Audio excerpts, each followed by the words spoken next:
Hello everyone, welcome back to the channel.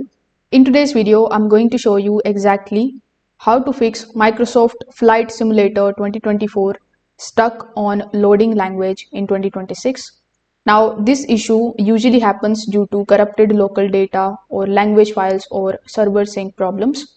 So here is how you can fix it. Now, sometimes the game gets stuck during the initial language sync due to a temporary bug or incomplete loading process. So in order to fix it, you just have to first of all close your MSFS completely. After that, click on the start button of your Xbox or of your PC. Now you just have to simply restart it. After restarting it, you just have to launch the game again and wait on the loading screen. On Xbox, MSFS stores the language and configure the files in the reserved space. So if this gets corrupted, the game gets stuck on the loading screen. So in order to fix it, you just have to basically first of all go to the My Games apps. In it, you just have to go to Microsoft Flight Simulator 2024.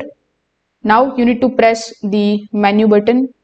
Now, after pressing the menu button, look for the option of Manage Game and Add-ons. Now, go to the saved data, then select the option of Reserved Space.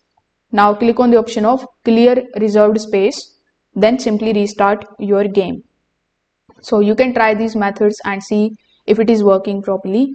If this video helped you out, make sure that you like this video and subscribe to the channel. Thanks for watching.